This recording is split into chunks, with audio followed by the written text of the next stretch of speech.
Now, somehow transitioning to this other thing, last week we talked about something that, Keith, you were very passionate about, and unfortunately you weren't here to really talk Yes. about it. So, for those that listen consistently, Keith is an avid lover of Mr. Luke Harper, who, Yeah. and for a little bit of context, last week we got a video package stating that he's sort of being let free.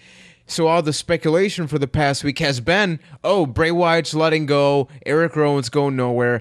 But then we get this new one that not only talks about Eric Rowan sort of being set free, we then get a smooth Bailey, talking about something coming soon. So, I mean, I know we try to avoid speculation, so confusing. but yeah, it's so much happening at the same time. Like, are we getting a bigger Wyatt family? Are they moving on, and then we get two more guys? Like, what's going on here? It's a lot to take in. It is.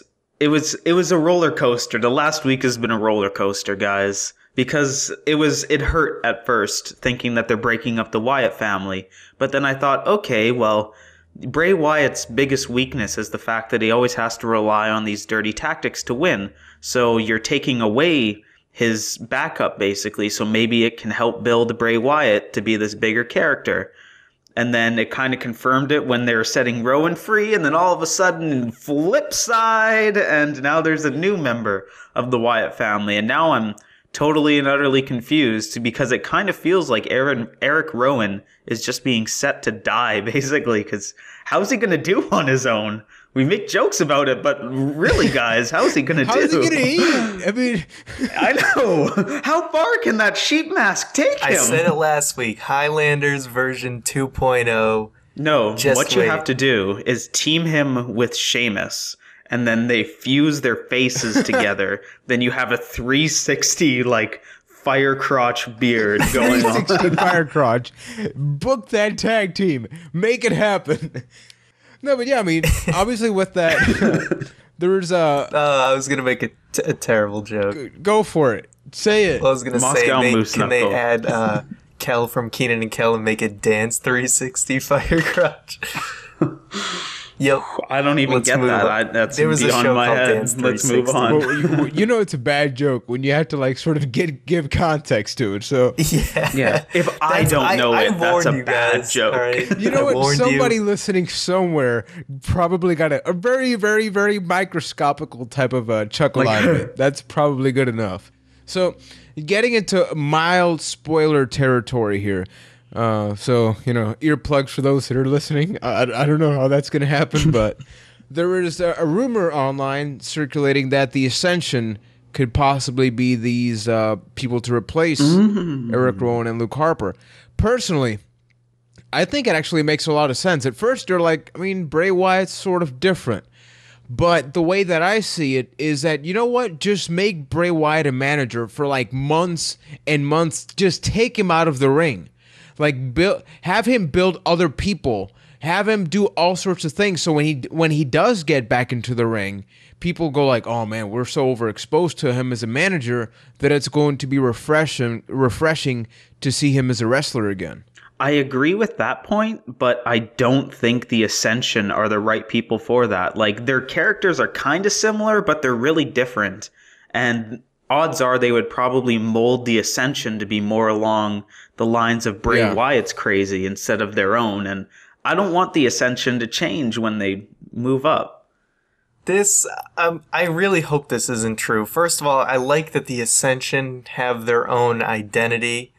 But now it's like you're just going to bring them up as Harper and Rowan version 2.0. I mean, you're taking a team of Harper and Rowan that work really well as this backwoods, grubby, hick-looking guys, and then you're just going to set them off in, like, how much are they going to change? And then you're going to bring up the Ascension, and how different are they going to look?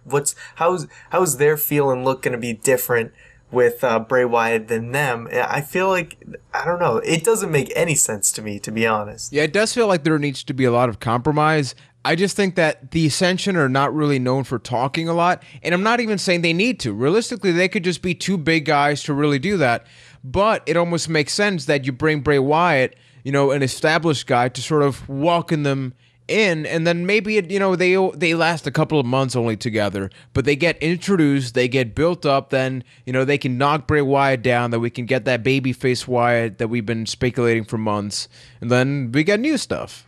No, I really think that Rowan especially is, like Keith said, just being sent to die, just to fall down the card. Because like Harper and Rowan, they were getting over, but they are far from being comfortably established. And now you're just kind of throwing them off to build up some new guys. Like, maybe if Harper and Rowan were just on fire, super over with the crowd, and you were comfortable enough to be like, you know what, you guys can go on your own now. You don't even need Bray Wyatt anymore. But to be honest, I still think they really need Bray Wyatt. It's almost a shame that the way that they're playing this is that Bray Wyatt's setting them free.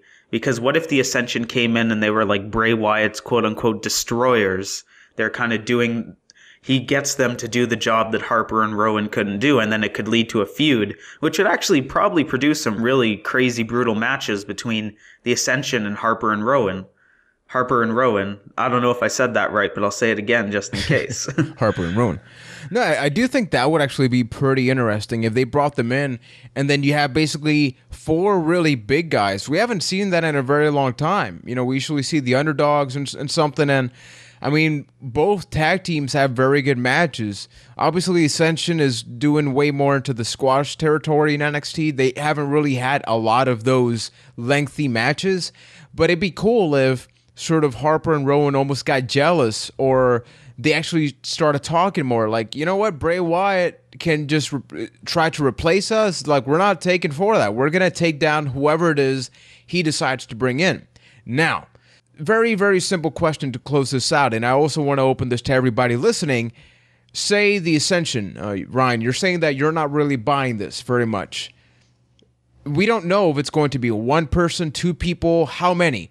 But if you could pick out somebody from the NXT roster, because I doubt it would be anybody from Raw or SmackDown, is there anybody else that you think could fit that role?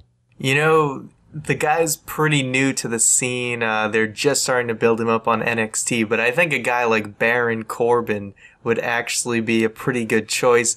He is a big dude, and I feel like he, his moveset looks pretty good. He's got an awesome finisher. Similar to Bray Wyatt, actually. Yeah. He doesn't look like the type of guy that's going to be good on the mic.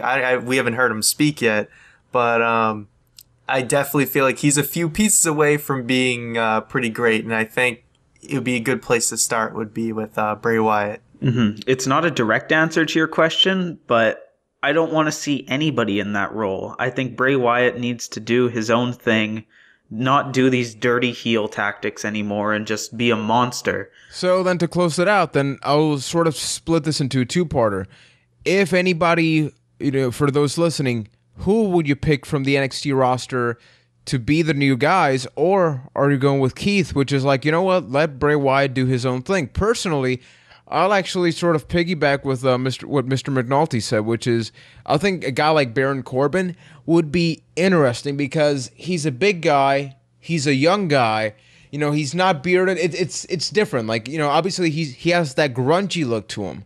So it's not sort of like replace X with Y and they're both the same type of person. We're getting a younger guy, different moveset, maybe focusing on just one wrestler as opposed to a tag team. But it's definitely going to be interesting to see where they take this. So